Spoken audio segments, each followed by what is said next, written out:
Welcome to Go Sports Live. I'm Matty Marshall, and I got Nick Slowiak from Los Angeles Ironman, longtime commentator on the sport, longtime professional. He's been there. He's done that. We are going to discuss the upcoming Champions Cup, going to be held at World Cup here, 2022, the finale of the NXL season. We kind of do have a decent amount to discuss as we the draw for the brackets was done for the Champions Cup. Been texting with our commissioner here and kind of talking about that a bit. And yeah, so we're going to be breaking all that down. It is looking really interesting here, looking at these brackets because of the way that this tournament is formatted. Nick, before we kind of start getting into the details, the nitty gritty, how you doing, man? Is it getting cold up in your parts yet? Matty. Yeah, actually, it was funny. Before you hopped on, I was getting my computer. It said freeze warning. Freeze warning in effect for Wisconsin, 1 a.m. to 8 a.m. Sub-freezing temperatures in the upper 20s and low 30s expected. Yeah, there's a lot of no in that for me, bro. No, as a San Diegan, as like a tropical flower, you know, like you're looking at my winter beard, you're looking at my summer beard, my spring beard, my fall beard. It just pretty much stays the same. I can see you're starting to grow your winter beard here as it's starting to get over a little bit of an inch and a half. It's creeping up. I like it. Yeah, hibernation time is coming into effect for sure. Do you have any gray in your beard yet? You son of a bitch. Where is all the gray? I mean, it's not fair. It's there. There's some. Don't pick on me. Yeah. Well, I mean, you're like 55 years old now. I mean, you've been doing this for so long. So I'm just shocked that there's just so little. There's so much gray here and so little gray there. It's impressive. Anyway, we're going to shelve the beard conversation. Let's talk about the World Cup. What do you think about the Champions Cup? I mean, we continue to talk about beards. And I mean, I look like Santa Claus. If my beard was your length right now, I'd be getting David Ross. Yo, Chris Kringle. Hey, Chris Kringle. Chris Kringle. Okay. Yes, and David Ross is my long lost brother for sure. Yes, someone actually recently saw him. We were watching the Cubs game was on TV, and they're like, "Man, that looks a lot like Matty." I was like, yeah, "Actually, it's funny you say that. We are in town for Go Sports doing a show, and someone thought Matty was David Ross." Or whatever. But well, yeah, dude, I can't believe it's October. No, yeah, right no, here. Just real quick. Remember how I was telling you since the Cubs won the World Series, I'm like, bro, I've been getting David Ross a lot. I just don't. We were shooting a piece for Go Sports for downtown Chicago. This is 3-4 years ago, and we're kind of going back and forth a little bit about it. I'm like, it's just super weird. It's kind of these dudes bought me beers in San Francisco, and I've just been getting it constantly. And I wonder if that's going to happen here. And then we get in an Uber, and then I'll let you take over the story. Like as soon as we get in, I was like, "You David Ross, man!" Like it was uncanny, just the timing of it. We just ate with Art with our deep dish pizza, and we were getting ready to leave and got in the Uber, and the guy was like, "Hey, David Ross, you know who you look like?" I was like, "Holy shit!" if you speak it, you just willed it into happening. That was definitely a good time. That was a good time. This deep dish pizza was delicious. I got a chance to spend a decent amount of time in Chicago because my lady loves Chicago, so we were there for a little bit. I love that town. It's a great town. All right, so let's talk about here. And also before we move on, though, shout out to Cat Factory. Actually, let's talk about that before we talk about Champions Cup. I'm a huge proponent of 10-man. I'm very pissed that I wasn't able to get to this ICPL this year, as Cat Factory was, that's my team right now. And when I've been playing 10-man, I've been playing at Cat Factory, and they won the series title, and they won 2 in a row. So I'm, a little frustrated that I wasn't able to get there. There's is that a Cat Factory jersey right there? I love that. Brand new. I should have pulled my Cat Factory jersey out of the garage. Dude, Alec Bouchang on the team somehow got a stack of these and gave me one when we were at his house before Chicago for practice. Wow. So who did you play with then? Who did you play with at ICPL? I didn't. I worked. So, paintball. Right. Yeah, we got to talk about this. Break it down. So, a little late getting to the mech. We're into the mech world, I should say. Into that trigger. I believe is the nomenclature ICPL, for that device. Yeah, into the mech game. And so Billy Wing's been working on this for some time and finally got all the ducks in the row and this thing up and running. And so we had The first batch of these come into the event, and we had a few people and teams that we sponsored there that we wanted to get these into their hands and have them use. Actually, at the event, and hey, if you're going to come out with a mech product, we're better to showcase it than the final mech event really of the year. Obviously, at World Cup, there'll be a 10-man division and mech divisions, but the ICPL is truly mech. And this frame was built on the rules of mech with the dimensions of the single trigger and everything else that goes along with it. So we have this mech frame DSR plus, and the cool thing with this, and I actually went live on Today and Facebook and Instagram, is that you buy the mech frame for your DSR plus, the second best shooting gun in the world. The M3 Plus is the best shooting gun in the world.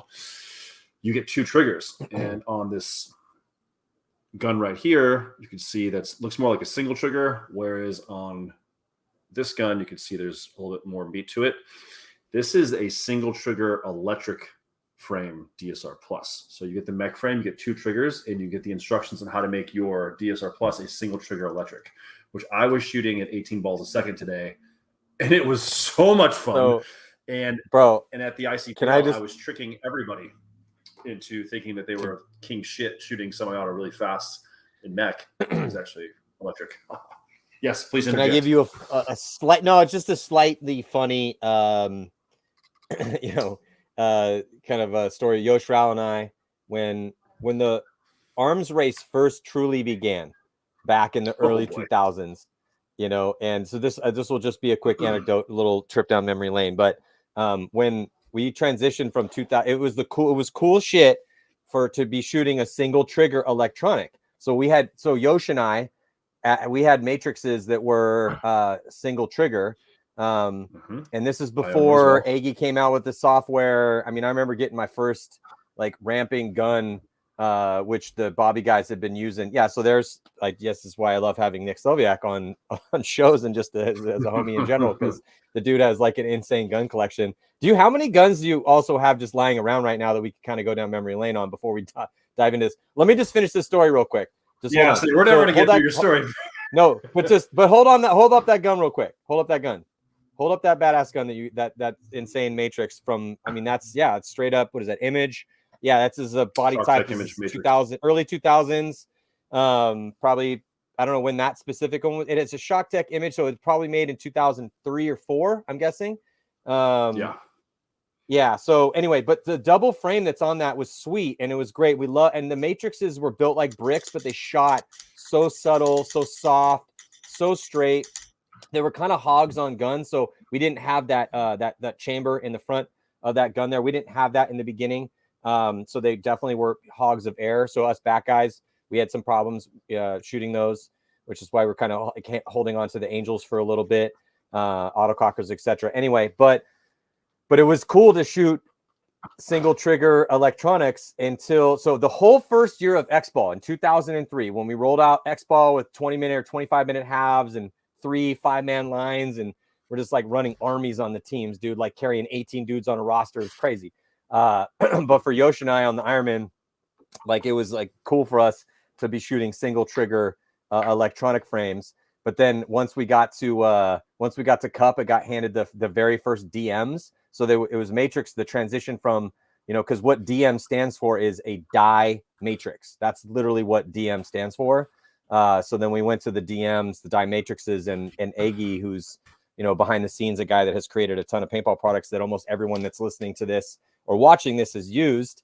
He's a magician behind the scenes to bring you guys amazing products. Works with a ton of companies to this day. And anyway, but he created this amazing frame for those first ones. And I remember getting that and it was like a walking bunker shooting 25 balls a second. And I went up to the Bob Long Ironman dudes, the assassin guys, and I'm like, let me get this straight. You guys have been using these chainsaws, these laser beams all year long, and you haven't won every single tournament. You guys are trash. This is fucking terrible. What's wrong with you guys? This is an invincibility cloak. Talking shit. It's unbelievable. Yeah, dude. Of course. Anyway, but yeah. So yes, but I just. Sorry, yeah, single trigger electronic. I had to nerd out a little bit here on some paintball lore and some tech stuff, but you let me shoot one of those. You roll up to that in Chicago and had that, and we hadn't seen that, and it shoots pretty good. Again, I'm not sponsored by Dye, but legit, man. I think it's a cool product, and I'm just a huge fan of everything mech. period. Like 10-man, long live 10-man, long live Mech. There's a WCPPL coming up, the 10-man finale at the end of this year if you're on the West Coast. And yeah, dude, I can't sing more praises. Again, I posted something about this on social media, but there's a finite amount of time you get to spend in life doing things. This is one of the reasons I love the game of paintball. I talk about this all the time, and I will forever preach this gospel. But this game gives you a lot, and 10-man gives you an extra thing. There's just something. There's a little bit more there to it. I just love it. Anyway, all right. So, we have a little last. Oh yeah, buy the mech frame. And you can make it. What are you calling it? It's just the DSR Plus mech frame. But it's the first. It's the first mech frame out on the market that allows you to go from mechanical to single trigger electric. It takes all of like 10 minutes to swap stuff around to put the other trigger in. And so like I already told Billy Wing, I was like, so this means you're going to make me a single trigger M3 Plus, right? He kind of just laughed at me because I've told that story. My first Matrix I bought was a single trigger. And, with the older one, the double trigger, the only reason why I got this is so you could walk it in semi-auto. Like that was it. But you don't need it. The tech does that for you. You don't need it. You don't need a double trigger. No, the PSP mode, or sorry, that's PSP, why I said whatever it did. Yeah, it's called PSP. It just goes right to that anyway. There's no reason for you to need a double trigger. I think that's cool. Yeah, well, you can pre-order these now. They're shipping at the end of October, and I'll tell you what, I was geeking out. You go back and rewatch my live videos I did on Instagram and Facebook for Die. Like every time I shot the electronic one, 18 balls a second, I was just like, ha ha ha ha, because it brought back those memories of playing back in the day, just ripping on our guns, like you said, the arms race, like, whether it was a trigger bouncing or some mischief in the board, I don't know. It was a crazy time to be alive. Yeah, it's also fascinating too because paintball used to have a little bit more to do, and it still does, and depending on what format you're playing. There's a lot of pump, mag fed, and that sort of thing. But I've been lucky enough to do some force on force training using sim rounds, Glock 19s recently with Tactical Hive, and which is a tier 1 soldier, Navy SEALs run company. Excuse me, and anyway, amazing tactical training. But I play the bad guy. But to go back to, you having a very limited amount of rounds that you're dealing with in a force on force, situation, shooting projectiles at each other, it is a little different of a beast. So definitely fascinating. But and also just real quick before we move on, because you are also moving behind the scenes, creating a lot of cool stuff for Die, private label type stuff. Like, what is the name of all that? I think it's Die Lab, correct? And there's you guys are kind of pumping out a bunch of different things too. Yeah, Die Lab is kind of like the smaller run custom stuff. There's the one series that Billy and Chris kind of masterminded where you can essentially build your own custom 101 M3 Plus from the ground up, anodizing, some milling, and a bunch of extras. But with Die Lab, we've been doing barrel kits, barrel tips. There's a lot of other cool stuff coming out, some of which you might see at World Cup, last minute of the year. So definitely make sure to come to the Die booth and pay attention to your emails and our social, because there's actually quite a few really cool things coming out, some of which are going to be in super limited quantities, others in bigger quantities but still limited, and some things that are just going to be straight up new, and some things are phasing out, some things are phasing in. So I'm stoked. Die's getting put back on the map, and it's a good time. I'm really excited. Well, and I think this is a decent segue into kind of talking about trying to put the Ironman back on the map, because it was an absolutely abysmal year for you guys for a while. A 19th, a 15th, a 15th, and then you guys just pull out this miraculous second place, which, I mean, to be honest, came out of the blue. Something harder if we're talking about our year. We got. I mean, yes. Let's get Nick sauced up here. Let's get him a little lubed up and get the little conversation juice going here, because I just look, and I have said this to many guys on the Ironman over the years. Look, don't tarnish the shield. I spent 5.5 years, 6 years on that team. We won a world title. It's the longest running pro team in existence. It hurts my paintball soul to see the Ironman suck. it drives me crazy, you know. And so the win that you guys pulled off in Vegas right before COVID hit was a pretty miraculous win. I mean, the Ironman just have done this through 3 different or 4 almost depends on how you want to talk about generations of the team. We could spend this entire hour talking just about that history, but I need to get your thoughts on Cup. We got to kind of download this schedule, or not schedule, but all this stuff going on. But I would not be doing my goddamn job if I didn't ask you, you know, as somebody that's in the trenches right now, defending that shield and the legacy of the longest running pro team in existence that has been, you know, if there's Dynasty, there's Ironman, you got the All-Americans, you got Aftershock, you obviously have the current incarnations of Houston Heat and Impact, but they did not exist in the legacy era, the golden era of the game. But their modern runs have been amazing and outstanding. You know, so when we start talking and putting into, you know, and now we're bringing out the Hall of Icons, we all devote behind the scenes as to, you know, who's going to be making that kind of first run. That's going to be coming out at World Cup, and, you know, Ryan Greenspan and has been a driving force behind that. He's not allowed to be in it yet because he's still playing. Neither are you, Nick, but, you know, you'll get my vote one day. Anyway, but the point is that we do have, there's a history there. And there's a history with all these teams. So, you know, if you're a fan of the Chicago Bears, the Green Bay Packers, or the, you know, New England Patriots, or whatever it may be, a team that has a history of success, and that team is terrible, then that legacy is getting tarnished, and it drives you crazy as either somebody that's played for that team or a fan of that squad. So, but you guys just go and totally redeem yourselves by taking this second place at that minor event. So let's just start there. Talk to me about the pressure you guys felt, you know, coming from all sides, from yourselves, most importantly, obviously from the team. Then that's the next level of pressure, then some sponsors, and then obviously assholes like me that are like, this is ridiculous, Nick. You guys need to be better. Why do you guys suck? You know, I don't understand. You need to do better than last place. Anyway, so just take me into that mindset. You know, you're rubbing your beard right now. You're hitting the whiskey hard. Good to know. Yeah, not yet. I'll hit that in a bit. Yeah, so it's good to know we actually haven't officially taken a last place. We've taken second to last, and we've also taken second. But I mean, this year dude, with everything that happened to the team, like, it's crazy. And again, we could talk about just this going from, for me, joining the team, you know, which to me was kind of, you know, my own little nerdy paintball way, kind of special, because being a fan of Aftershock and growing up in their shadow, and only wanting to play for that team and thinking I don't want to play for that team for the rest of my life. And you know, Billy Saransky was one of the first guys I ever talked to on Aftershock when I went to Badlands and saw him. And he said, yeah, kid, you can play against us if you want. Like, knowing that there's no way in hell we'd ever really have a chance to play against him. But when he and Danny Love or Ryan Williams and a few of the guys left to go to the Ironman, I was like, oh, traitors, like, blue doesn't turn to red. Like, screw those guys in California, right? You know what I mean? Just like, whatever, right? Like, I didn't care much either way. But that's how we were raised. Actually, we were raised. I know. I learned more to hate the Phil Americans and Dynasty more. Yes. Than the Ironman, right? You respect. It was those two teams you didn't like. Yeah. I was always taught you respect Aftershock, though we try to trash and stomp them out every chance we get. We respect them. Yeah. We hate the All-Americans. It wasn't even the Phil Americans. You hate them.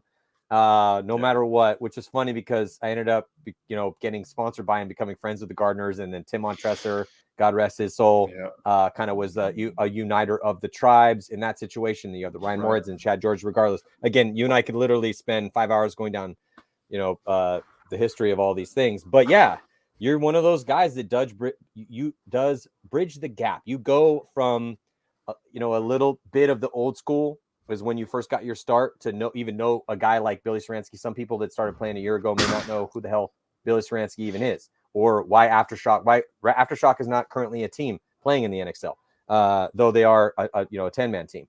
But yeah, Alex Frank just played with them. That was weird to see.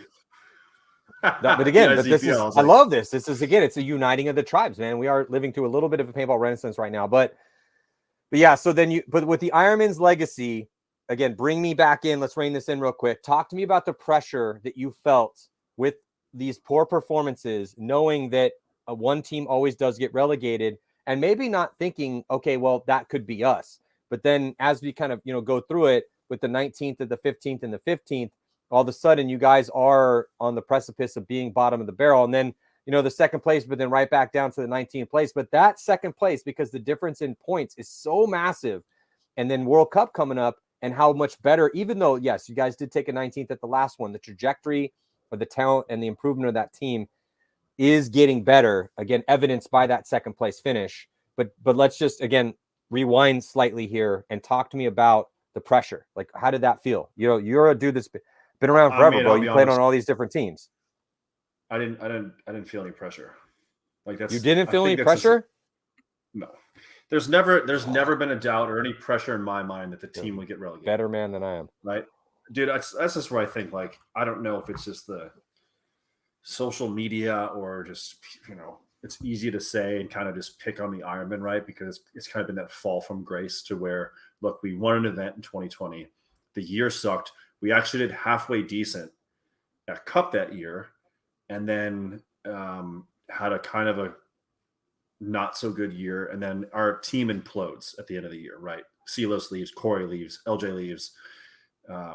People are just gone, right? John retires, does whatever he's doing now. We only had three people left. It was Zach, Al, and myself. And so we had to pick up a bunch of new people, the majority of which, aside from Alex Keys, had never played pro before. So that happens. Then, the organization, I think there definitely were some that felt that pressure, and we took advantage of the opportunity with the Hurricanes, them falling apart to pick up Trent, Kyle, and Keith, right? But that put us at 13. So that added, more stress, in my opinion, to the overall situation. And we just didn't perform. I wasn't in Florida. My son was born, so I wasn't there. Team takes 19th. They do get a win. We take 15th in Texas, which is last place in Texas. But again, it's one of those strange things, because the way that the open events work, that actually helped us, because we played both of them. So our lowest score, that 15th, drops. Well, and that was, what did we take? The 12th? Yeah, but whoever's writing the checks would maybe slightly disagree with you, because then you have to go to the next minor. There was two minors, so then the next minor was the second place, so it's like you get to chuck out. Yeah, well, I mean, we were gonna go no matter what, right? Like okay. It was the event was in California. The team needed the practice because, again, the majority of the team has not played pro, and more importantly, just not played together. Dave is at every practice for the most part. He's there every weekend. The team's there, and he stresses chemistry and working together and using all your senses and using your ears and playing as a team. And so, Dave doesn't really care how much it costs. Like, he's just going to put the team in the best situation to continue to build that chemistry. And Dave definitely let on his frustration for how the team was performing. But it was one of those things where, like, look, you have to be realistic with the situation that we're in. We don't have in a year that you play as a team on that field, in that tournament setting, with the refs, with the paint, like, it's not a lot. Like, when it comes down to it, the amounts of minutes played, even if you go all the way through the tournament, like, you really don't play that much paintball, right? It's like, how much time of your life do you spend sitting at red lights? How much of your time in your life, if you make it to the pro level, do you actually spend playing pro paintball, right? It's not a lot. So to be able to put the guys in the team in that situation and just get that trial by fire it's been a challenge, with a mixture of who's playing with who and who's playing what position. And, again, the stress on the newer guys, which is just about everybody, has been tremendous, because 13 players, 10 guys are going, 10 guys are playing the event. And the majority of those guys are in Southern California and are playing every weekend, pushing each other. And, I think, Rainey said it. Someone else recently said it. Like, if you're sitting, and I've had this mindset, like, and you're not out there, you feel like you should be out there, and you're wishing that someone else sucks so you can get out there and take their spot and prove your worth. Mm-hmm. So I know from talking to guys on the team and just being in there and seeing people and reading people's body language, that the pressure is there for them. But if we get back to the root question, like, there honestly was no doubt in my mind with the people on the team, in the way the year was structured point wise, that we would be relegated. Like, that wasn't there. And I don't know that there's anything I could really say to the guys in the team to make them believe that, because I think everything is just still so new to them, and a lot of them have this, like, wide-eyed, like, we're playing pro. But a lot of them have done a good job and stepped it up.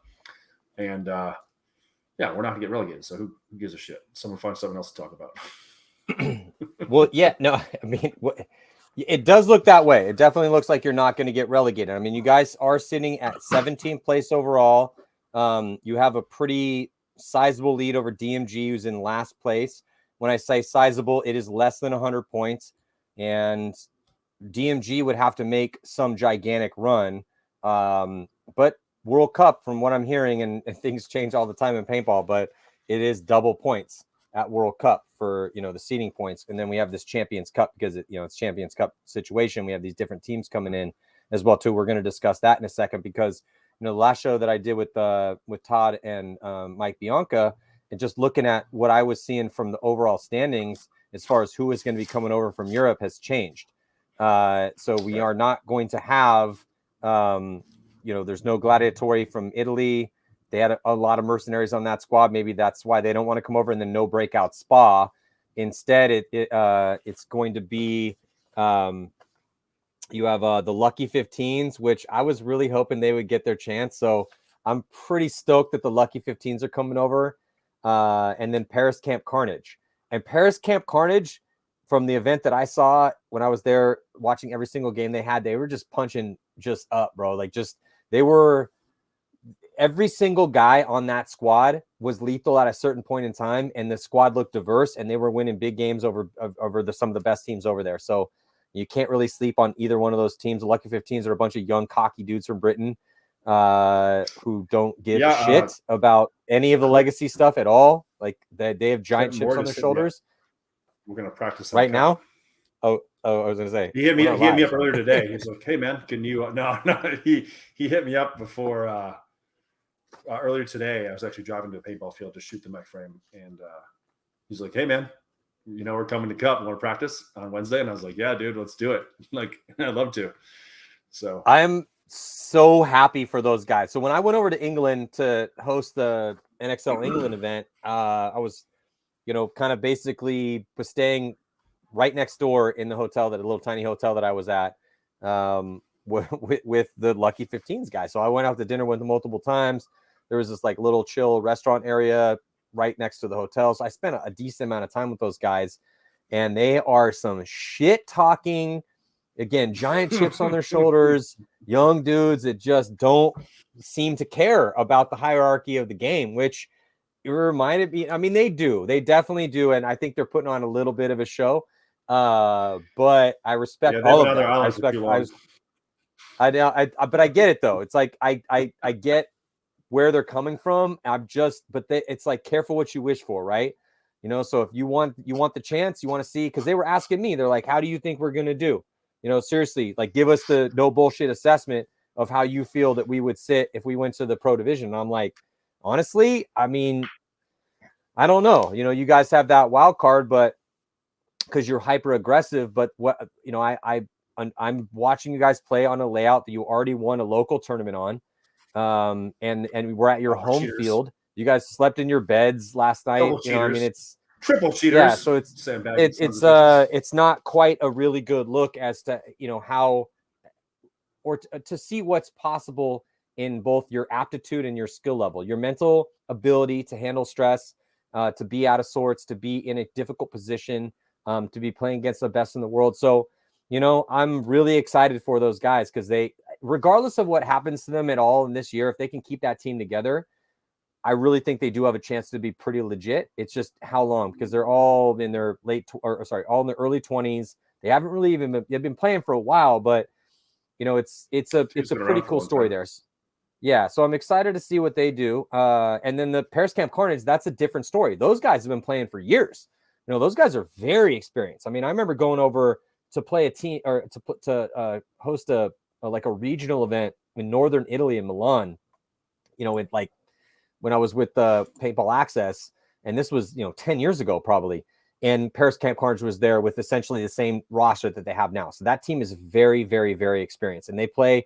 I'm interested to see how the layout is going to be, because they have some reckless guys like Clarenbeau is super aggressive, but they have a couple, and then Sushi and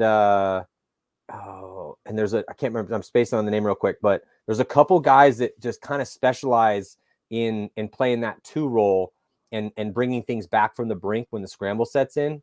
Jobert. So they have a couple wrecking balls, and they have a couple guys that are really, really good as that 2 or that 3, that second attacker role that thrives, like a Nick Slowiak or an Archie Montemayor type situation, Like also check out that one-on-one that Nick was able to pull off against Archie, legend in the game. So, Nick, that was badass. Did I get you your coin for that? You did. You did. Thank you. I appreciate that. I gave it to Fran. I rewarded Fran with that coin because he was the first person to yell after I won. Way to go. Thanks, Fran. I mean, look, I think that one thing though, too, like we could, you and I went over and for a few years, did a bunch of the games over in Europe. And it's interesting to see the way that the world has changed and in paintball, where the rules over there for U.S. teams coming over and the amount of guys you can have is drastically changed. Their paintball landscape has changed. I just think that it's really awesome that all those teams, based on how they performed in Europe, excuse me, and across the globe, are now invited to come in and play, right? Like we're seeing a shift in what's going to happen over here with these teams coming in. In the past, it used to be like, oh, the Tauntauns are coming over, or it was Impact one year because they didn't play the PSP, they played only the MPPL. So I'm excited to see nations be invited to what we call the World Cup and get their chance and get to stack up against the best teams in the world. It's a good direction. Well, yeah, and then if that's kind of the situation with the Champions Cup, right? So, I mean, maybe we could kind of talk about that. Are you? You got to talk about it because I don't know a damn thing. This is what I find. I know some Spanish. I know some Spanish and a couple other words. What's fascinating? Yeah, so tell me. No, it's very cutthroat. So the Champions Cup, it is interesting that even a lot of people that are playing in this or coaching in it or whatever, like don't really know exactly how this format works and why, because it's brand new. It's new this year. And then when I've explained it to some people at first, the NXL need to do a better job of telling people what the hell is going on. Well, I told that to Tom this past weekend. Yeah, it's look, you're not wrong. I mean, we have to all collectively do a better job of trying to explain things. But this one's relatively complex. It took me a while to wrap my head around it because I'm going to these events and I'm like, wait a second. All right, so if who wins this, then what happens? Okay, so that this team wins that, then this happens. But what about this other squad? Because it is radically different from what we've seen in the past. So here's how the Champions Cup structure works. So you have, we'll start with the United States. So in the United States, we're about to head to the World Cup, which is the last event of the year, major event. And historically, this is World Cup, man. It's the most important event of the year. It's the last event of the year. But so the reason, and I had nothing to do with this, but when they asked me about this, no, I'm just saying. But when they asked me about it, Tom came to me. Wasn't me. No, but I'm a fan though, because when to be realistic, to be honest, when Tom came to me, he's like, "What do you think about this?" And I said, "Well, again, we need to try to do our best job of try to tell the world about it. I mean, that's what I do. I try to simplify things and explain things and put and highlight the certain elements of drama. It's like no one gives a shit about the Lucky 15s until you tell them that it's a group of cocky-ass, crazy dudes in their early 20s that are incredibly hyper-aggressive. I mean, they were running to like D5 off the break every single point, like, you can't, like, and then like flexing on teams, like, oh, stop it.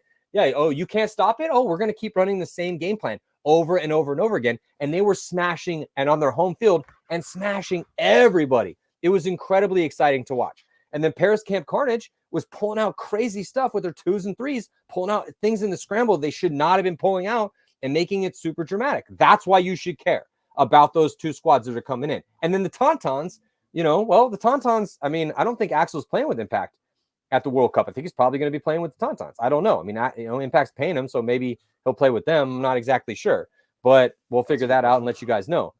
But there's a lot going on there with the European teams, and you got Tsunami coming up. But anyway, it's getting interesting. So that's kind of the point, right? It's like, why should we all? How's it work? Why should we all care, right? Okay, well, again, what's it called? It's called the Champions Cup. Why is it called the Champions Cup? Because it's supposed to be a tournament with some champions in it. So you have the teams that have won the major events here in the States, which are where everyone's there. You're required, all the top teams are required, all the 20 teams, best teams in the world. You are required to be at the major events. You don't have to be at the minors. You have to go to one. You do not have to go to both, but you have to be at the majors. So everyone there, the best players, teams in the world are there. If you win a major in the States, then you get a bye into the top 8.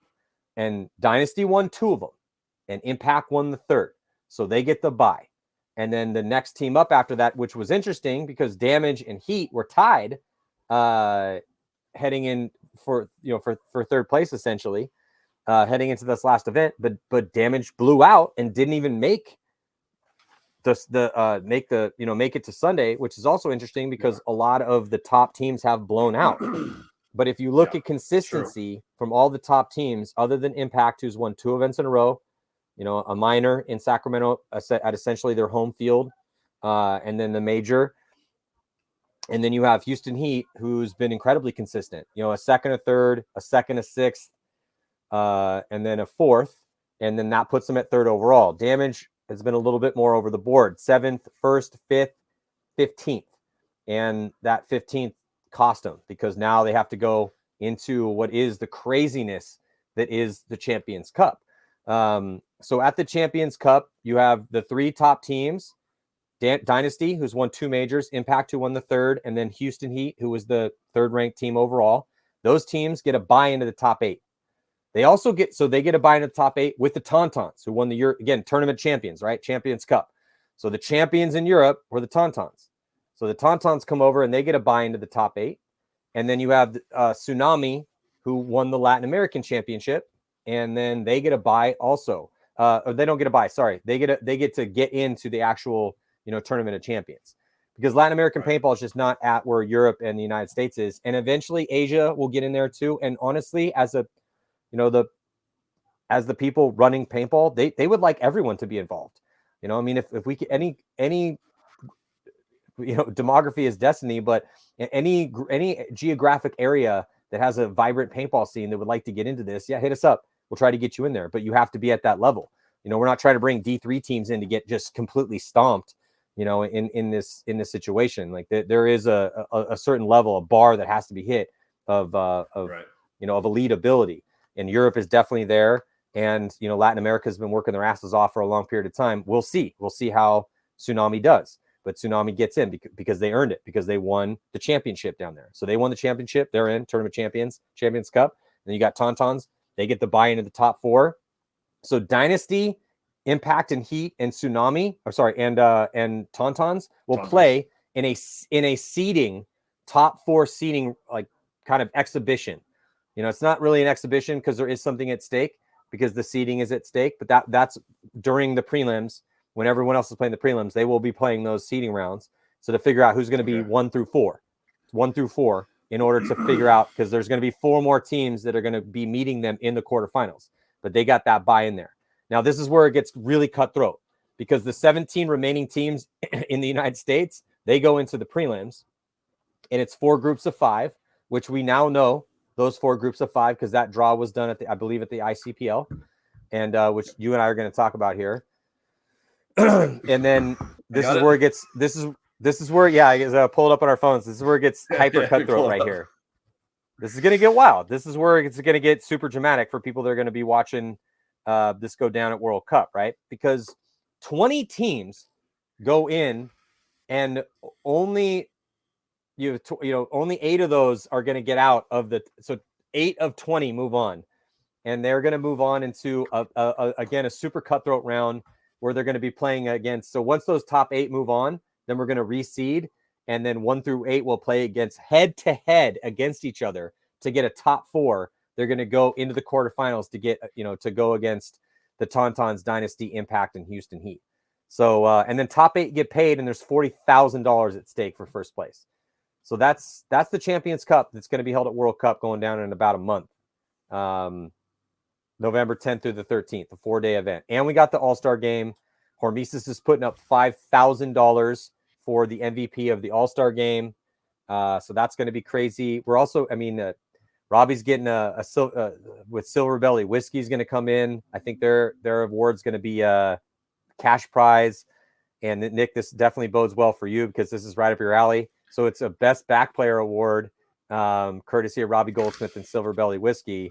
Don't quote me on all this yet. We're still working out the details, but I got to kind of, I wouldn't be doing my job if I didn't leak a little bit of this. I've already arranged it with Pando and Robbie that we're having a whiskey share anyway. So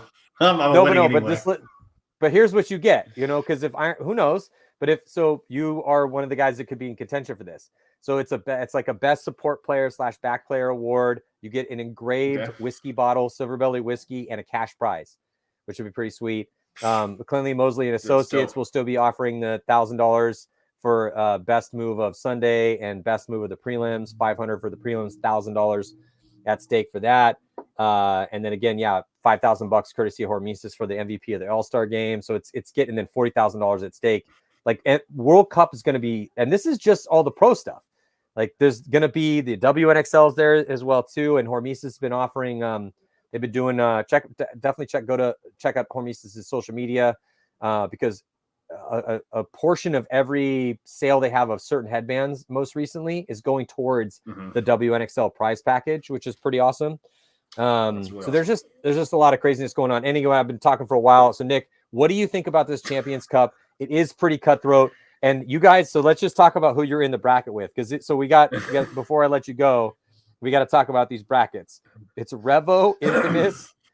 Look, I'm sorry, but you're in a very I'm looking at these brackets and I just got to see these 5 minutes before we went live. So my initial reaction is that bracket B and bracket D are the hardest brackets. You're in with Revo, Infamous, ML Kings, you guys, and Paris Camp Carnage. Whoever comes out of that, the top two teams that come out of that 5-team bracket, I mean, you're going to be pretty dialed because that's of these brackets is one of the more difficult ones. Because Paris Camp Carnage is a legit squad. I don't know if they're going to bring all their starters to the World Cup. I'm guessing there are, but they don't have no imported. Paris Camp Carnage was able to do as well as they did with no stars imported from the United States. They have no ringers on that team. It's all homegrown guys. And they're veterans. They've been doing it for a while. So they're probably not going to get too rattled by the moment. And then you guys were good enough to be able to pop off a second place. And you guys are the 4th ranked team in that division. ML Kings are going to be super hungry because they've underperformed for 2 events in a row. And then you have Infamous, who they've also underperformed this year, you could argue, because I mean, Infamous is sitting at 8th place overall with a 9th, a 5th, a 12th, and a 10th. They were 2nd place overall last year. They're hungry. And then you have Revo. I mean, that might be the hungriest division in the entire Champions Cup prelims. Like, that's a disgusting, filthy, really difficult division. I apologize. I'm sorry, but your guys are in for it. I'm excited to see what happens. What do you think? I mean, I think it bodes well for us because we just played Revo and we just played the ML Kings. And, you want to beat the teams you didn't win to the previous event.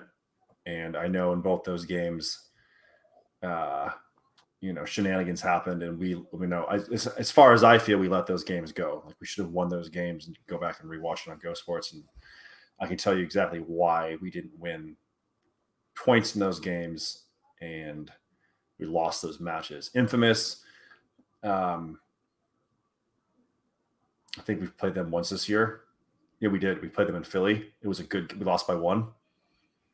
That was a good match. And Carnage is kind of that wild card. So I think it bodes well for us because we've seen most of those teams, at least Revo, we've played multiple times.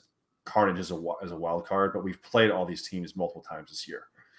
So that's good for us. And I feel confident that, we're right on par on the same level as all those teams in the situation that we're in. So I'm stoked.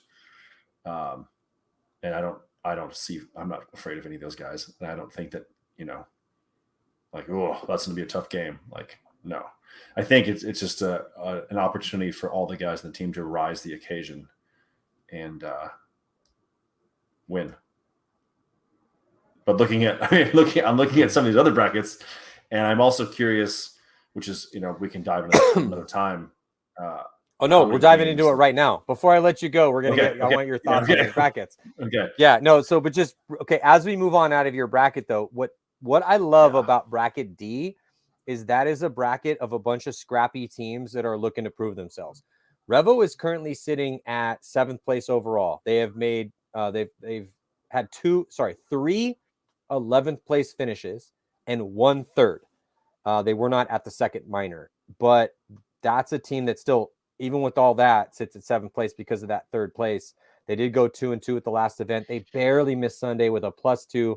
They beat you guys by quite a margin too. 9-3 was the score. They beat the Elmo Kings by 1. Completely different story there. High scoring game, low scoring game. But then they lose to Diesel by 1 and lose to Dynasty at the last event. Infamous sitting actually behind Revo in the overall standings, but barely. I mean, by less than 10 points. And then Infamous had an outstanding prelims. They beat the Saints, beat them up, but they had a crazy first day. They lost to Level by 6 and then beat the Saints by 6. So they ended up 1-1 with, an even point spread on day 1. And then they go and show up and beat New York Extreme and beat Damage in order to go 3-1 to move on, but then lose to Legion by 1. Yeah, it was very, very crazy. So, but again, Infamous is an incredibly stacked team. I mean, they have a ridiculous roster that everyone's healthy now, as far as I know. I hope it stays that way. But, Travis is going to have a hard time figuring out who's going to play because they got some studs on that squad that really didn't see a lot of playing time at the last event. It is a little bit of an embarrassment of riches for him as far as the talent level is concerned. But they're still hungry for, again, the best they've done is 5th. That's a team that took 2nd overall last year. So they're looking to improve. ML Kings, again, coming off 2 missed Sundays in a row. And that's something that they want to fix because they made 4 Sundays in a row before that. So, and then you guys, and then Paris Camp Carnage.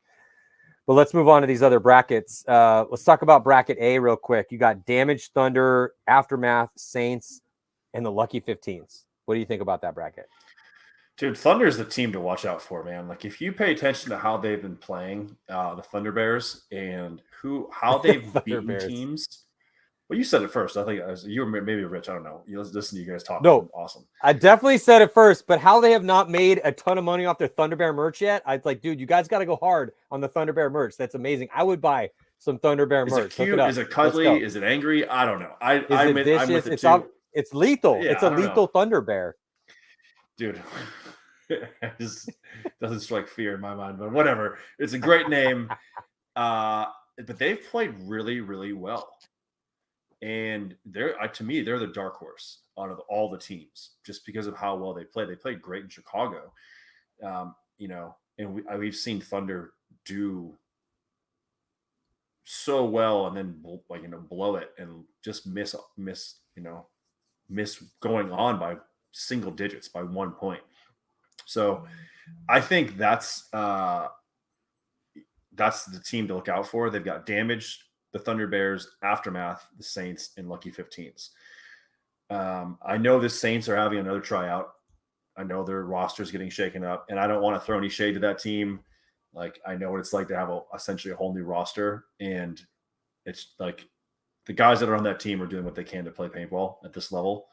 And so just, I wish the best for them, and I hope that everything, it's going to be tough, but they're the weakest link in that chain. The Lucky 15s, like you said, kind of a wild card. They have done well traditionally over in the UK, but all this, from all the shit you said that they were talking, hey, you're on your own island by yourself, dude, and you're playing, and you're sleeping in your own bed.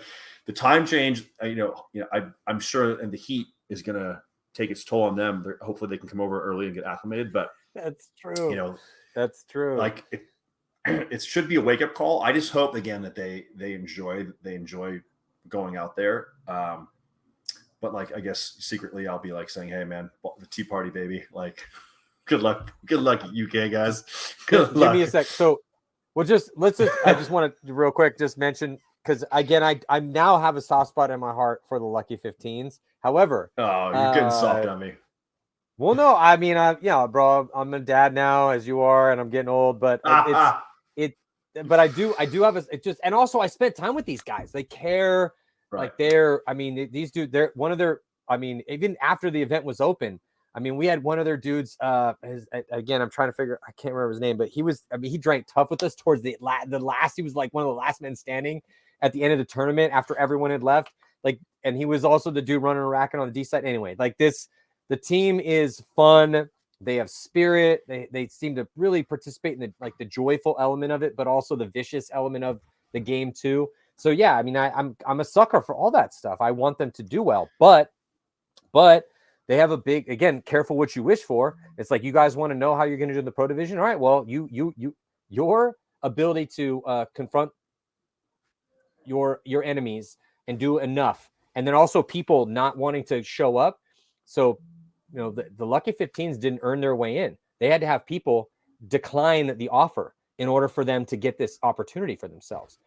But as we always say, but as we always say, next man up, right? I mean, that's just how a lot of things in life work. I mean, look how good Level's done, and look how good the Hurricanes have done.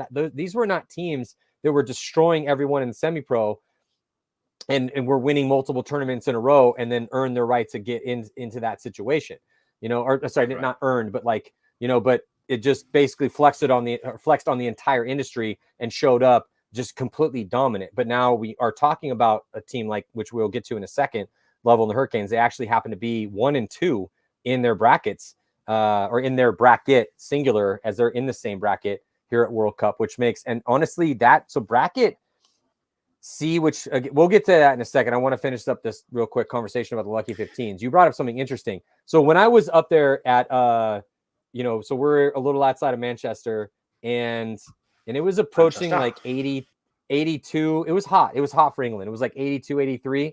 And every day, all the Brits were talking about how hot it was. They're like, oh my God, dude, it's going to be so hot today. This is crazy. The old people are going to be dying out here. Not like, I'm not talking about metaphorically. I'm talking about literally old people are going to be dying in their homes today because it's so hot. And then I did the quick, I flipped it over from Celsius to Fahrenheit. I'm like, bro, it's going to be 83 degrees. Like, that's not that hot. That's literally in San Diego, where I live in San Diego, that's every day. Every single day, it's 83 degrees from basically mid-July until right now. It was 83 degrees today. And, that's just how it is. So for them to go to Orlando, God forbid, if it is hot and humid in Orlando, now it's going to be in November in Orlando. So it should be nice. Hopefully, knock on wood, no hurricanes, but it definitely shouldn't be, 87 with 80% humidity like it has been some years in Orlando. But it's possible, dude. It's Florida. It's totally possible. And that like you said, taking the heat into effect, and the fact that they're going to be jet lagged. They haven't really traveled that much. So I don't know. We'll see. Clint Moore is not going to be affected, but the rest of you young kids, prove me wrong. You know what I'm saying? Prove me wrong. Yeah. Boys. Look, let's see what you got. It'd be it's easy. A test for you. It'd be easy to, it will be a test. And I guess the nice dad side of me is like, yeah, good luck, guys. You know what I mean? But the other part of me is like, well, if you're going to talk shit and you really haven't done much, I hope you. They talk a ton of shit. Now, they talk a ton of shit, bro.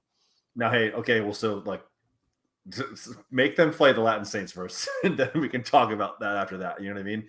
Aftermath is in that bracket. Now, I don't know how I feel about them, because they've done well and then they haven't done well, and there's been some shakeups on that team. And so I don't know. I think that's that's going to be an interesting bracket. If Aftermath comes out swinging, and they could easily make out of there. But that's only because Damage, to me too, is kind of they're the one team over the course of the last few years that they have the talent. They have guys that have won, but they just haven't won. Now, yeah, they won the Open event in Texas, which was really cool. It was really cool that Brad McCurley came back. He played, he retired, came back, he played, they won, he retired again. Is Brad playing with them for Cup? I don't know. But I was surprised at how poorly they did after Texas. And I thought that win would stabilize them. But on paper, with the way the Thunder Bears have been playing, I think it would easily be Damage and Thunder coming out of that. Aftermath is that wild card to me. And then unfortunately the Saints and Lucky 15s, especially now that I know the Lucky 15s didn't earn their way. They kind of just inherited it. And shout out to them for accepting it and coming. I don't know. It'll be rough. So that's my thoughts on bracket A. I'm going to try. I'm going to work to get so Marcelo and Tyler have had Clint on their show. So go and watch that show. I love Clint Moore. Clint Moore is a very intelligent guy. He's been around the game for a long time. and good things to say. Yeah, check out the Play the Game podcast with Clint Moore and the Lucky 15s to listen to him break down like his squad and his journey. I do want to get one of their cocky young guys on. I would love to get actually all of them on the show. We've had up to like 6 different guys on the show in the past year, so that's possible. Yeah, you gotta get the translator. I probably need to bring my wife, and she watches a bunch of British TV shows constantly. So anyway, but yeah, with Tampa Bay, to kind of get out of this bracket and move on, Tampa Bay Damage is obviously the favorite in that bracket, and recently at Cup, 4th place finish at 2020 in 2020, 7th place in 2021. They've kind of been right around there. 8th place in 2018, 2016, 5th. Yeah, I mean, it does look like it has been a while since Damage has done really well at Cup. I mean, they have made it semifinals so recently, but as far as like getting into the finals, that's kind of the litmus test. But they seem to constantly make Sundays. It is kind of a local event for them. But the thing is they're coming off one of their worst performances in a while with that 15th place where they went 1-3 in the prelims. I mean, the only team that Damage lost to Level, Damage lost to New York Extreme, and Damage lost to Infamous. And then they beat the Saints. So they had a +6 against the Saints, and their plus minus was 17, 16, 4 versus against. So they had a +1 with that +6 Mercy Rule win. So that was not a good event for Damage. So they're going to be definitely out for blood a little bit at this next one. I do agree with you that the Thunder Bears are punching above their weight class here and have been for a while, because I think that's what's happening is that you have all those guys really, because you have the mixture of the two teams. And so a couple things can happen with that. One, guys can have to struggle to try to find their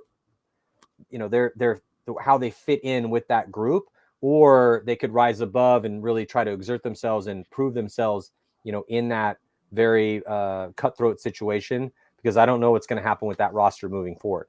I mean, it is a mixture of the, Seattle Thunder guys from the last year and the Brooklyn Bears. But next year, I think it's just going to be whoever's the best, and it already was that essentially with the merger of the two teams. So that distillation of the talent coming from the Bears and then bringing 5, 6, 7 guys.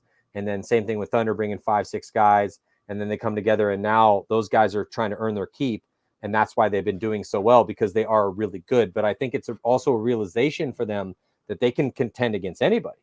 So you have these guys coming up from semi-pro, but the Altimores have been there before. I mean, and then you see the rise of guys like Patty Gleason. I mean, that team, GJ Sakaguchi, we know that Adam Gomez and Corey Field can do it. Matt Chim, I mean, they've proven it over the years.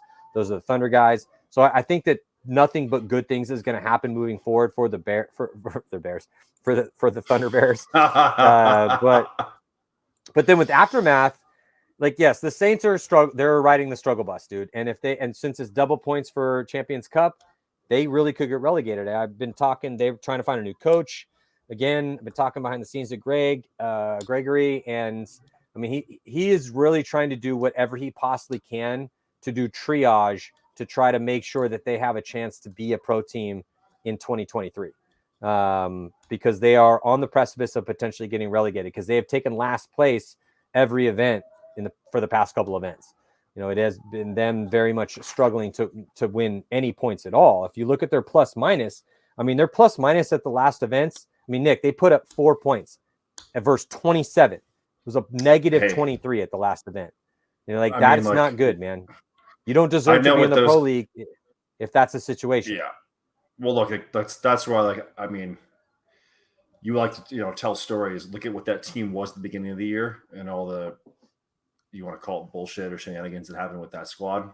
You know what I mean? With the, that wasn't a Latin team to start the year with, and now it is a Latin team. And I know what those guys are paying and sacrificing to do this, just to see it through. And people said at the beginning of the year, after the rapture of all the U.S. pro guys, that, well, at least they took a second place the first event. They have no chance of getting relegated. And now that we're at the end of the year, unfortunately, this is just where they're at. So to hear that ownership is trying to do what they can to stave that off.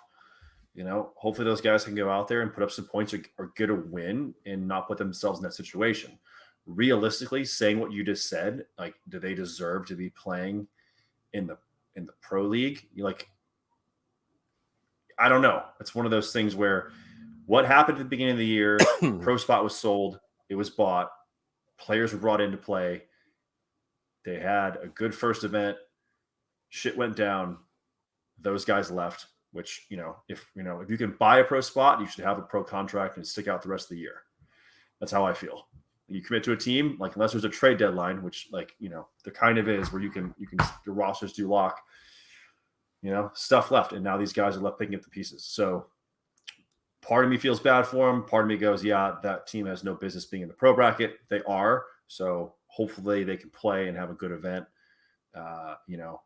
I think any team now, if we're just being honest, like, I wish they were in my bracket. Like, I wish I can get a 6+ on them, because I feel like that's what every team has essentially done. Like, you're kind of given an equalizer, right? Infamous. Loses, gets mercied to level, equalizer the first day. They go 1-1. Zero point spread. That's awesome. Yeah. For them. So, I mean, I don't want to, again, we can beat on those guys like a lot, and that in itself could be a crazy documentary on just what happened to that team and all the parties involved. But dude, I don't know. Shit. Bracket B. Yeah, man. it's bracket B. Yeah, so just to finish off again, bracket A: Damage, Thunder, Aftermath, Saints, Lucky 15s. And Aftermath's had a lot of change this year too. I don't know if Himmon's going to be there. I mean, the leadership of that team has changed. We have Thomas Kim saying he's going to retire at the end of this season. So, I mean, that team's going to look radically different in 2023 than it does this season. And how does that affect their performance here on their send-off tournament in that situation? So, each one of these brackets holds its own intricacies and its own drama, but again, we got a lot of shows coming up here as the month moving up to this event to talk about this. But yeah, for the sake of brevity, let's move on to bracket B. Now, bracket B is your little bit more traditional bracket here. No foreign teams at all. Other than Legion, but that's a team that people in the States are very familiar with. They had a big upsurge at this last one, taking second place, which catapulted them up the rankings because they didn't make it to any of the minors. This might be the bracket of death, which does not bode well for Uprising and DMG. It's X Factor, Legion, Diesel, Uprising, and DMG. So it puts DMG in a really difficult position because DMG is sitting at 20th place with double points for Champions Cup. And again, only the top two teams move on. The wild card round does not exist in the way the wild card round normally exists. You are either the top two. There is no wild card round. Well, there is, but it's termed it, but it's not at all what we normally have with the wild card round. So essentially, you have to take top two in your division to move on, and then the rest of that seed points. So with DMG, I mean, it is imperative that DMG shows up sitting at last place by about 80 points. If they could get a win somehow in this bracket, what would have made it really interesting is if the Saints and DMG were in the same bracket, because then they could have played each other essentially for the pro spot, because that's where we're at, and that's what it would have been at stake with the 19th and 20th. Who did this draw? But that's not the case. So Uprising's in there, but Uprising, even though what's weird, this is what's crazy about Pro Paintball right now. They're in 16th place overall, but they quietly made 2 Sundays in a row up until this last event. So they went 18th, 10th, 8th, 16th. And so, yeah, were not able to get past that because that 8th place was in the first round at the minor. But they still made the Sunday and then, took that last place on Sunday, but it was 8th place. And then 10th, which is still Sunday, but still that's awesome, man. I mean, that's trending the right way for Uprising, because Uprising can go out and kind of almost beat. I mean, they I wouldn't say beat up on Thunder, but we're talking about how good Thunder's been. And they beat Thunder by 4 at the last event, but that was their only win. So again, just sitting at the bottom of the barrel here in that bracket B with Diesel, who also has been underperforming. So we don't know what Diesel is going to show up. I mean, Diesel went 3-1 at the last one and looked like we'd been expecting them to look after a lot of really disappointing finishes. I mean, they 15th, 13th, 11th, not making any Sundays, and then missing the California minor, and then showing up and taking a 7th and only losing by 1 to Legion in the quarterfinals. So, what a completely different story there for Diesel. So what are your thoughts on that bracket? I mean, the story of the bracket, like you said, this is like all 5 teams are called the common teams, right? The teams we see every event previous to this. So it's pretty standard. But the story here is just DMG because they're in last place and they're up for relegation. Uprising, hot and cold, they always have the potential to beat the good teams, but it's always like I have nothing bad to say about them. It's just what will get them consistent to get over that hump to make it, and the DMG one, like they have to win that game. The equalizer is going to be the Diesel match, right? If they can beat those 2 teams, then it's going to be just who doesn't have an upset between X Factor and Red Legion. And the scary thing about that bracket is that the majority of the Red Legion team is in the United States now, staying all the way throughout the event. So, those guys are going to be playing paintball and ready to go. And so, X Factor at the top of that bracket, you would say is like the most consistent team, but after losing Archie and coming into this year with injuries and roster shakeups, it's, they have to perform as, well too. And Diesel and Red Legion are 2 teams that could easily be top 2 teams out of there. So, Uprising's the dark horse. They could beat any one of those teams in that bracket. And should they do that, if those top 3 teams that are seated above them, Diesel, Red Legion, and X Factor, that'll really mix things up. And so between Diesel, Red Legion, and X Factor, if they drop one of those games, especially if they drop one at DMG, it'll be interesting, But it's just one of those things. Is the DMG story going to kind of overshadow what happens in that bracket? Because either they make it on and they save themselves, or they don't make it, and then it comes down to who points wise. I don't think if they don't make it, like there's no way with the Saints, right? Because they're in 19th. Yeah, I'm just looking at some of the. I mean, there's just so much going on here. I'm just looking at a bunch of these different numbers. But for X Factor, coming off the performance that we saw the past couple seasons with a couple seconds in a row, their wars against Dynasty, we expected them, even losing, they just lost Archie, but then they had some injuries, and it's been some tumultuous times for them to start off the season, but they recovered amazingly. If you look at, and then Ryan Brand, their coach, had a kid. I mean, it's been a really tough time for them. Some of the, between the injuries and the commitments and all that different stuff. So, but a 16th and a 9th to start things off, but then a 4th, a 3rd, and 8th. And they only lost Impact by 2, and Impact won the tournament at the last one. So to me, I feel that especially with that bracket being a traditional, quote unquote, United States NXL, standard NXL bracket. I'm just saying that this is like whoever emerges out of that bracket is going to have to go through some wars, because Legion's really good right now. Diesel is on the upswing. Uprising can beat anyone, and DMG's playing for their lives. So if X Factor can emerge out of that bracket as a top seed and go in top 2, then depending on who they play head to head, because again, that's how it goes. You go top 2, those 8 move on. We reseed. They play head to head. We get a top 4 out of the prelims, and then they go play into the quarterfinals. Survive and advance. That's it. And as we go to the quarterfinals for the Champions Cup, play for $40,000, and you get that top 8, and everyone gets paid. So it just. But if you look at X Factor, they're all healthy. That's a hard bracket. I feel like that's the hardest bracket out here, other than your guys' bracket. Bracket B and bracket C, I think, are unarguably the hardest brackets. Let's get to bracket C real quick, though. But do you disagree with that? Do you disagree that bracket B and bracket D are the hardest brackets? Your guys' bracket and the X Factor, Legion, Diesel, Uprising, DMG. I know it's always tough to tell, but you never know until we get there. like hard. Yes, like you top two. Yeah, I think two. bracket. I think there's no bracket wild B cards. is. Yeah, I think bracket B is the hardest because again, Uprising has beaten all those teams before, and because they've beaten those teams, they've made Sunday, and then again, bracket A, you can't count that because of the Saints and Lucky 15s. Bracket C that we're about to talk about is wild to me because if you look at those, the wildest bracket. It's just freaking wild. Bracket C might be my favorite bracket, Nick, because it's up and coming bracket. It is my favorite. Hold on, pause. We got to. Again, just real quick. Bracket B, X Factor on the upswing, 4th, 3rd, 8th. But some Sundays and they're all healthy. They look good. Legion coming off a 2nd place, best they've ever looked. Super hungry. Diesel, best they've looked in a year.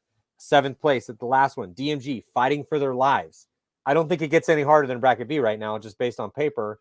And then with your guys' bracket D, again, that's a bunch of teams that are trying to prove themselves. And then I feel like Carnage could surprise some people. I don't know who they're bringing to this event. I got to reach out to some people, see how they're going to look. But to me, B and D, and then A could be, depending on how Aftermath looks, and Saints and Lucky 15s. I mean, I don't know. Again, it's all pro paintball, but all right, let's just disagree with any of that before we move into wild ass brackets. No, I don't. I just think I would rank B as the toughest bracket. I agree 100%. 100%. Yeah, and C is just how the fates align for that to C is the bracket to be the way it is. It just blows my mind, and I think it's cool because it's going to be exciting to watch the 4. Well, tell everyone what bracket C is because they can't see it. Okay, so tell everyone bracket. Yeah, that's right. I keep forgetting about that. They can't see it. C is Level, the Hurricanes, Energy Elite, NYX, and Tsunami. So, barring Tsunami, I don't know anything about those guys. You've got the 4 essentially newest teams to the league. One of them, the newest team to the league, the Hurricanes, then NRG and Level, and then NYX. So to me, it's just nuts that those there's really, and Level is the leader in that bracket by a long shot and have done phenomenal. And same with Energy. They've had a few good tournaments, but there's no real there's no legacy team. There's no established, call it pro team that's been around for in the pro division for 5 years. Revo cemented themselves as that spot before they didn't. You know what I mean? So it's just nuts. How did the fates work out? That's a bracket. This is my favorite bracket. This is my favorite bracket. Why? Because spectator. Look, this is the changing of the guard right now. As somebody that's been here, next year will be my 20th year calling paintball games. Started at Huntington Beach in 2003. Next year will be 2023. So we got 20 years. And I've been playing this game. Give up commentating and come back to the game? I mean, I'm definitely going to play. I'm definitely going to play next year more than I've ever played. But that's just because my fat ass is 45 years old and I have to do it now before my kid can remember me being gone. And I just truly lose all ability to do athletic shit at somewhat of an elite level. I've got to start doing some yoga and lose the beer, a dad bod. At least I have one more shot here. I got a little slice of when I'm going to play some 10-man, some big games. Who knows? Some tournaments, whatever. I got to do it. But that's a completely different story. But as a fan now, looking at all these different World Cups, this will be I've been to World Cup every year since 1994. So this is it. Die did not start in 94. Die was an inkling in Dave's mind in 1994. I think it was established a little bit beyond that. Was it really? Are you sure about that? I don't know about that. Anyway, this is a different discussion, but are you sure about that? Okay. Pretty confident. Someone actually came up to me saying, look, I got a backpack that's it says 94. And I was like, yeah, it's the year Die started. I'm pretty confident. I would disagree. I mean, Die does stand for Dave Youngblood Enterprises, but whatever. He was working for JT in 1994. Regardless. So this bracket C to me represents a changing of the guard because you have Level as the top seed. and they're sitting at 6th place overall. They took a third. They went. Oh wow, it got super dark in your room right now. 14th, Yeah, 18th, I went to and Dye's then website to confirm their date. Sorry. I'm pretty sure it's not 94, but I may be wrong. But Trusted since that also 1994. Choose should be Dye. I think that's marketing, bro. Like this is marketing. But anyway, Born in 1994 with one product. Whatever. Sorry. Level. Bracket C. I'm sorry. I was there for that. We'll see. Anyway, so yeah, bracket C, Level, Hurricanes, Energy Elite, New York Extreme. Maddie says you're crazy. And then Tsunami. So this is a gift of the paintball gods to these up and coming teams, because that is a wide open bracket, because New York Extreme has underperformed. Energy Elite is been kind of on the up and up, but they also have had some, they took a 4th place, but also a 13th, a 17th, and a 13th. And then the Hurricanes and Level, which is why they're the top ranked teams, have been much more consistent. But we don't know what this layout's going to look like yet, and we don't know how they're going to perform in the pressure of World Cup / Champions Cup. So if anyone wanted to kind of turn their story into a heroic one, that's the bracket to do it. And no one knows anything about Tsunami other than that they won the Latin American Championship. So they're like kind of going to be scouted on the fly. But yeah, I mean, obviously you do have to give, because we had Mike Bianca on the show on the last event, or in our last episode, and from Coach of the Hurricanes. And he's an incredibly cerebral man. He really does know the game. His team is definitely chock full of some experienced veterans that have been playing this game at a relatively high level for a long time before they went pro, and no one thought they would do as well as they did, and they have. And it's been incredibly inspiring. And then Level has just been hit or miss, but hit enough that it's also been quite inspiring. And their diversity of their attack, like that's, I wouldn't even say they're starting 5. Like their top 7 dudes are legit. So that's just going to be a wide open bracket, man. And I mean, the betting odds on that would be probably pretty close to even for the most part, at least for Level and Hurricanes. And then we go down a little bit. It's still with Extreme and Energy Elite. I mean, that's the closest, most interesting bracket in this entire crazy Champions Cup thing. Again, because only top 2 move on, and everyone else is going to be drinking beers and watching from the sidelines, enjoying World Cup after the first couple of days. Yeah, that's like my. What do you think? Like that's my bracket that I want to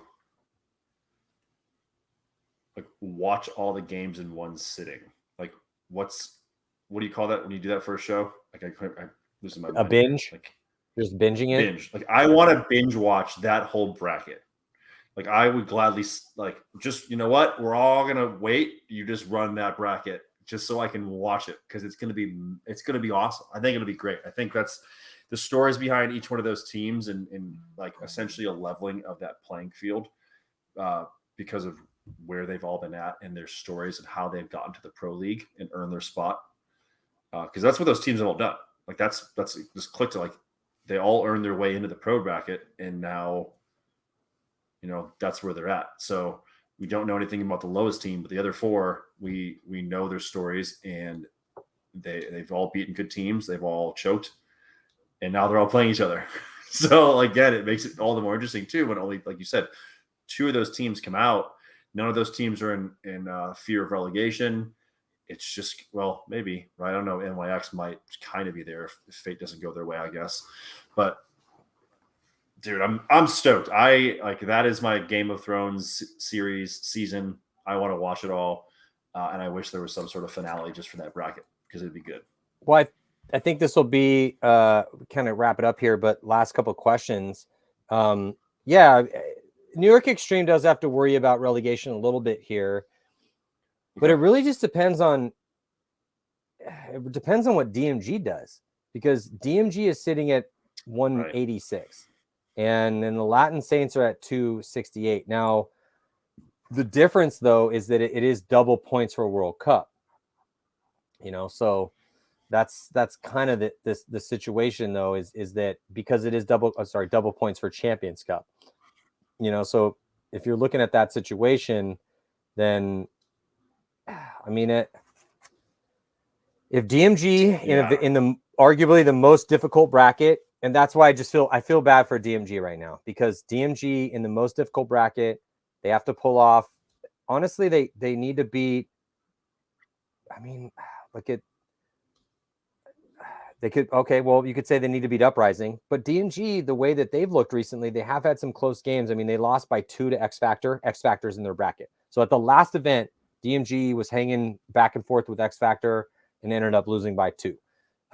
They got blown out by Impact. They lost by 4 to Energy Elite, and then lost by 4 to Aftermath, had a -17. I mean, you guys also had a -17, but the reason why we have all these different events is that, and the way that they're weighted, is that if you're the Ironman and you do have that big second place finish, or any of the teams that are on a rebuild or have, not as experienced or whatever it may be, you have that one big explosive performance, and that kind of gets you out of the, the nightmare of the dark woods, that deep water of potentially getting relegated. The problem with the Latin Saints is that, the Ironman had that second place. New York Extreme showed up and took a 9th place. And I feel bad for New York Extreme, because they were so good in the prelims. They went 3-1, but then they drew Heat and lost to Heat by 5, +3 for New York Extreme. But that was also huge, because they were in last place actually until they had that finally a Sunday performance after a 17th, a 12th, a 19th, and a 10th at the last event. Yeah. Right. So they're at 269. The Latin Saints are at 267, but the Latin Saints have been last place. Whereas DMG has been, threatening a little bit. They took an 18th at this last one, whereas Latin Saints took, 19th. You guys, or 20th. You guys took a 19th, and then New York Extreme took that 9th. So these are the bottom 4 teams that we're talking about here, and again, double points for Cup. So, and then Uprising's at 302, which is, that's about 32 points, 28 points behind you guys. But on that bottom end, it's essentially, can the Latin Saints salvage their season? Because it is double points, it really is going to kind of come down to, what do the Latin Saints do? I mean, that's the big story. Right. And the Latin Saints are in not in the hardest bracket. So, I mean, yeah, that's kind of. I can't wait. Man. Stay tuned, folks. It's gonna get crazy. It's gonna get crazy. Stay tuned. Anyway, so that's gonna do it. Nick, I really do appreciate your time. Thank you so much. Who are you guys? Last question before we kind of sign off. Who are you guys practicing against as we head into this, last couple of weeks? Got about a month before the World Cup. The first weekend of practice, we have San Diego Dynasty and New York Extreme. We'll be playing at Victory Park on Camp Pendleton. So we'll be out there for that. The second weekend, we're working on, I don't know, maybe Aftermath. I'm not sure yet. And then I know for sure, as of right now, I'm booking one practice on that Wednesday against the Lucky 15s. And so now I'm really happy we talked about them. That's the practice. Shit to them. You guys are going to practice the Lucky 15s? Oh, yeah, I'd say Clint messaged me today. I was like, hey, man, do you think we could set up a practice? And I was like, absolutely. So is that going to be? I'm going to like. Is that going to be at the event site? We're talking smack. Yeah, Wednesday at the event, because the event starts Thursday, right? Starts a day early. So yeah, we'll be playing them. So and I'm sure hold on, just to clarify, they weren't talking smack about anyone specific. It was more of like a general. I don't care. Everyone else. That's how rumors everyone start. Else. Yeah, everyone else doesn't understand what we have, and we're like the second coming of Jesus Christ for paintball. Like, we're way better than everyone. We're gonna smash everybody. It was like kind of like the general cockiness. But honestly, if I look back and having kind of come up with the Dynasty guys, X Factor guys, Aftermath, like all of these teams that were good, and then with us and how we came up back in the day and how cocky we were, they have that kind of the secret of the confidence thing going on, that energetic entity that exists for some people that other people just cannot summon. Like the Lucky 15 seem to have that, and I'm pretty excited about that to see what they have, because you can talk all the shit you want, but I don't Clint that you told me that they think that they're second coming of Jesus Christ in paintball, and they better prove it. Yeah, record it. Yeah, totally. As quoted by myself. That was not exactly. That was not an exact quote. But what's up? Did he play with them though? Do you know that? I don't know this for what I don't know for sure. Yeah, I know Clint's play with a lot of. Okay, so no, so he's like he made it sound like he was reaching out on their behalf. Is what I'm saying. No. He's like their captain. He's their he's the guy. He's like the elder statesman. It's basically Clint Moore, who's played for Nexus. I mean, he's been around the block a bit, So, but he was so consistent for them at the event that I watched him play in England at their home field, and he's very level-headed. And then so it's basically like Clint Moore, who's in his I think he's 40-ish. He's like right around 40. He's like, OG Dynasty guys age. And then he's got a bunch of younger dudes who are in their mid to early 20s, and they're all super cocky. And Clint is definitely the guy, and their coach also helps check them as well too. So it's kind of interesting to see the push and the pull, which is totally required in how the spirit of the win is summoned. Which I think good thing if they can keep that team together, they have enough of that cocky swagger needed. And enough of the talent, but and the hunger, and you got to kind of bite at that. You have to be biting, at that bit to go on that race, and they're there on that. But then they have guys like Clint and their coach that will kind of pull them back a little bit. So it's kind of fun to watch and could be really cool for them long term. But yeah, they talk a ton of shit. I mean, they were just like, all you old guys are trash. I'm just paraphrasing, but all you old guys are trash. We're the next coming. It's like, how do you think we'd fare? I'm like, I don't know. You're maybe D2 tops. Oh, that's not it at all. We're gonna smash people. You guys are worse than the Saints. Just watch. And I'm like, all right, dude. Oh, let me see it. Anyway, Nick, thank you so much. I really truly appreciate you joining us as always. It's gonna be fun. Los Angeles Ironman got the Dialab cooking up some cool stuff behind the scenes as well too. World Cup is about a month away. And us at Go Sports, we're just kind of grinding away, trying to figure out all these crazy stories. We're going to have some more shows. I'm going to try to get some of the Lucky 15s on a show now that they have, again, squeaked into the World Cup. It wasn't supposed to be the Lucky 15s. It was supposed to be Gladiatori, and they didn't want to go. Breakout Spa couldn't make it. So the team from Italy and the team from Belgium couldn't go for whatever reason. Next men up. And it's going to be Lucky 15s and Paris Camp Carnage. So we're going to try to bring you guys some of those stories, and as we move forward here towards World Cup. Any last thoughts? Anybody you want to thank here before we sign off here, Nick? I want to thank Di and my family here at home for allowing me to travel and do what I love. I'd like to thank you and Darren and Arthur and everyone behind the scenes that we don't see, putting on a great webcast and a show and extracting these stories. And I'm stoked. I'm looking forward to this last event of 2022. Bum, bum, bum. Bum, bum, bum. Yeah, it's going to get crazy because there's a lot at stake. I mean, there's going to be a team that we're talking about that will not be a pro team next year. We didn't even talk about the semi-pro stuff. I'm going to have Vince from Let's Talk Paintball. Oh, dude, I love me. I just had a steak last night with some mushrooms and onions. It was delicious. Anyway, but yeah, there's going to be a lot. There's going to be a changeover. It's just going to happen. And then also, we don't really know, because I've been hearing some rumors about teams potentially selling their spots. I mean, I don't dwell in rumors. Go online, check out all that bullshit. I'll bring it to you when it actually becomes real truth. I don't work in rumors. I work behind the scenes in rumors, but I don't work here on camera in rumors. That's for other people. Anyway, thank you guys so much for joining us. Here Go Sports Live. It's going to be a really fun end of the season, and then we get into the crazy off season. This might, as we always say, might be one of the most wild ones ever. Regardless, it's going to be crazy. I'm Matty Marshall, Nick Slowiak. Thank you so much, and we'll see you guys next week. Peace.